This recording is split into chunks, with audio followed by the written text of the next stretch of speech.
Hello, आप सब कैसे हैं? द बिगिनर्स एकेडमी के ऑनलाइन प्लेटफॉर्म पर आप सभी का स्वागत है। आज हम लोग नेपाल में हो रहे प्रोटेस्ट जेएन जेन जेट प्रोटेस्ट के बारे में समझेंगे और अभी वहाँ पे क्या स्थिति है उसको देखेंगे, ठीक है? तो चलिए देखते हैं हम लोग कौन सा प्रोटेस्ट जे जेट प्रोटेस्ट। ये प्रोटेस्ट अभी नेपाल में चल रहा है। इस नेपाल आपका जो प्रोटेस्ट होता है, इस प्रोटेस्ट में 1997 से 2012 इस बीच के जो युवक होते हैं जिनका जन्म, ठीक ना, इस बीच के जो युवा होते हैं जिनका जन्म 1997 से 2012 के बीच में हुआ है, अगर वो किसी मुद्दे को लेकर, चाहे भ्रष्टाचार का मुद्दा हो, ठीक ना, चाहे उनके शिक्षा एजुकेशन से संबंधित मुद्दे हो, इन सब को लेकर अगर सोशल मीडिया के माध्यम से या सड़कों पर आकर कोई भी आंदोलन करते हैं तो उसको जेन जेड प्रोटेस्ट बोलते हैं, ठीक है? तो इसको आप ध्यान देंगे कि जेन जेड प्रोटेस्ट क्या होता है। सबसे पहले 1997 से 2012 के बीच में जिनका जन्म हुआ हो, ठीक ना, लगभग में, वो युवा अगर किसी भी मुद्दे को लेकर, चाहे शिक्षा हो, स्वास्थ्य हो, अपनी सरकार के भ्रष्टाचार का हो, ठीक ना, इन सब के मुद्दे को लेकर अगर सोशल मीडिया के माध्यम से या सड़कों पर आकर प्रोटेस्ट करते हैं तो उसको जे जेड प्रोटेस्ट बोलते हैं, ठीक? अभी हुआ क्या है नेपाल में, नेपाल की सरकार ने 26 मोबाइल एप्लीकेशन बंद कर, सोशल मीडिया जो प्लेटफॉर्म जो है एप्लीकेशन, उसको बंद कर दिया है। कितने? नेपाल अभी क्या किया है, नेपाल 26 एप्लीकेशन बंद कर दिया है, ठीक ना। 26 एप्लीकेशन, सोशल मीडिया एप्लीकेशन क्या किया है, बैन कर दिया है, ठीक ना, बंद कर दिया, हाँ अपने यहाँ बैन कर दिया है, ठीक। इससे हुआ क्या, वहाँ के जो युवा हैं वो प्रोटेस्ट करने लगे इसको रिवोक करने के लिए, बहाल करने के लिए, लेकिन वहाँ की सरकार जो है इसको नहीं सुनी, ठीक ना। और ये होता कब है, ये 4 सितंबर को, कब? 4 सितंबर को वहाँ की सरकार 4 सितंबर को 2025 को बैन करती है, ठीक ना, बैन 26 एप्लीकेशन को बैन करती है। तो इसके बाद वहाँ पे जेन जेड प्रोटेस्ट चालू होता है वहाँ की युवाओं द्वारा, और धीरे धीरे ये प्रोटेस्ट इतना बढ़ जाता है कि वहाँ की नेपाल की संसद भवन तक, कहाँ तक? नेपाल की संसद भवन तक ये प्रोटेस्ट पहुंच जाता है, वहाँ के राष्ट्रपति भवन तक पहुंच जाता है, और वहाँ पे बहुत जगहों पे आग लगा दी जाती है, ठीक ना। राष्ट्रपति भवन और संसद में किसके लिए ये बैन हुए हैं? आपके फेसबुक, इंस्टाग्राम, एक्स, ट्विटर और आपके जो है व्हाट्सएप, ये आपके मुख्य हुए। इन तरह से 26 मोबाइल एप्लीकेशन, सोशल मीडिया जो एप्लीकेशन है, उनको बैन किया गया है। उन्होंने कुछ, गवर्नमेंट ने कुछ गाइडलाइन जारी की थी इन एप्लीकेशन के लिए, लेकिन इन्होंने तय सीमा तक उसको नहीं माना, और उसकी वजह से गवर्नमेंट वहाँ की इन 26 एप्लीकेशन को बंद कर दी। और 26 एप्लीकेशन के बंद होने के कारण यहाँ के जो युवा थे आपके, उन्होंने प्रोटेस्ट चालू किया, ठीक। और 4 सितंबर को इन्होंने बैन किया, 4 सितंबर को इन एप्लीकेशन को बैन किया, और वही उसी डेट से लेकर ये आपका प्रोटेस्ट जो है वो बढ़ता गया। 9 सितंबर तक ये प्रोटेस्ट इतना ज़्यादा बढ़ गया कि वहाँ के जो गृह मंत्री थे, ठीक ना, जो वहाँ के गृह मंत्री थे आपके, उनको इस्तीफा देना पड़ा।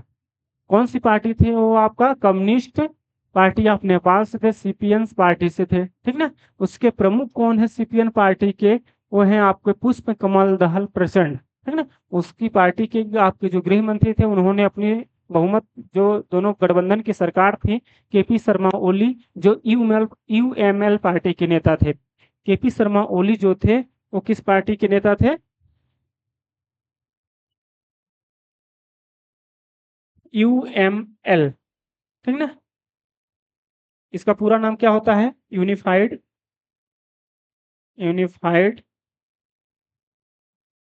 Marxist unified Marxist Leninist Leninist इस पार्टी के प्रमुख कौन थे? केपी शर्मा ओली। कौन थे? केपी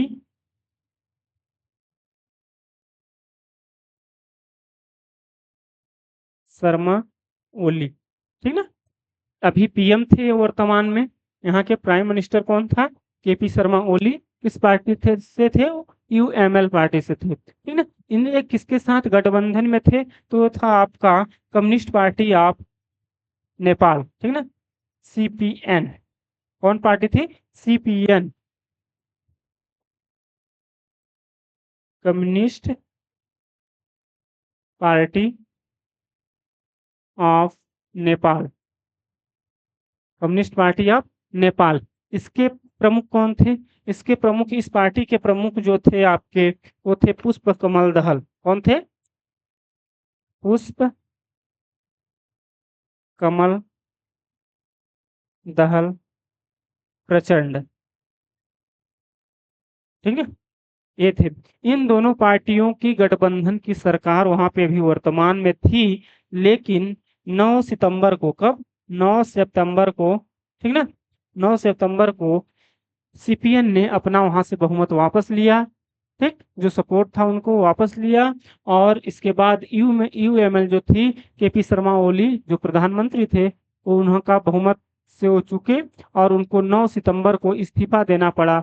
और जो ये आपके प्रोटेस्ट थे, जेन जेड प्रोटेस्ट वाले जो थे, वो इतने ज्यादा उग्र हो गए थे कि वहां की संसद भवन में घुस गए, ठीक ना, वहां के लैपटॉप, कंप्यूटर, वहां की कुर्सियां उखाड़ के बाहर लेने भागने लगे, ठीक ना। वहां की जो भी व्यवस्थाएं थे चारों तरफ से उसको बिखेर दिए, आग लगा दिए, राष्ट्रपति भवन में घुस गए। वहां के जो गृह मंत्री और वित्त मंत्री थे, उनको दौड़ा दौड़ा रोड पर दौड़ा दौड़ा कर पीटने लगे, ठीक ना, उनको रोडों पर दौड़ा दौड़ा कर पीटने लगे, इतना ज्यादा उग्र हो गया था, ठीक।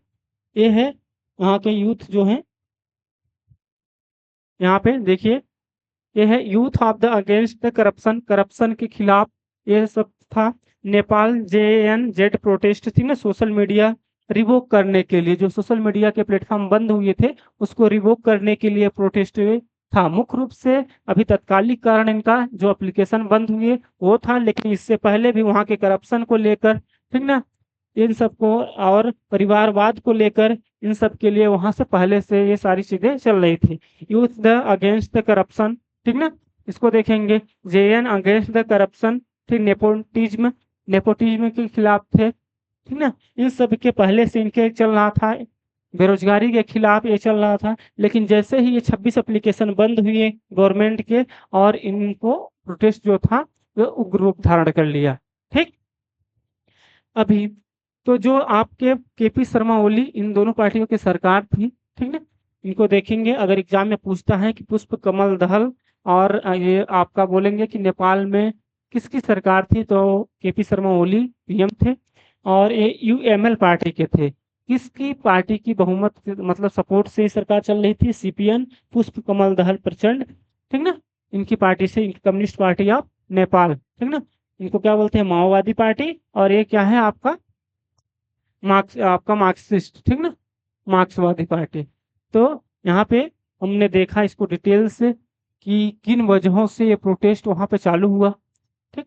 और अपन देखें कि जेएन जो जेन जेड प्रोटेस्ट होता है, ये विशेषतः युवाओं द्वारा, जैसे हमने बताया कि आपका 1997 से 2012 के बीच के जो युवा होते हैं वो उनके द्वारा किया गया होता है। ये सब सोशल मीडिया के माध्यम से, सोशल मीडिया के युग में इनका जन्म हुआ है, उन्हीं के माध्यम से प्रोटेस्ट करते हैं, ठीक ना, ट्रेंड कराते हैं चीजों को। लेकिन जब चीजें बड़ी हो जाती हैं, ज्यादा हो जाती है, तो उसको सड़कों तक ही आ जाते हैं, और सड़कों पर आने के बाद इनका मतलब थोड़ा उग्र तरीके से इनका प्रोटेस्ट होता है, ठीक ना। तो इस तरह से ये प्रोटेस्ट चालू हुआ 26 मोबाइल एप्लीकेशन को बैन को लेकर।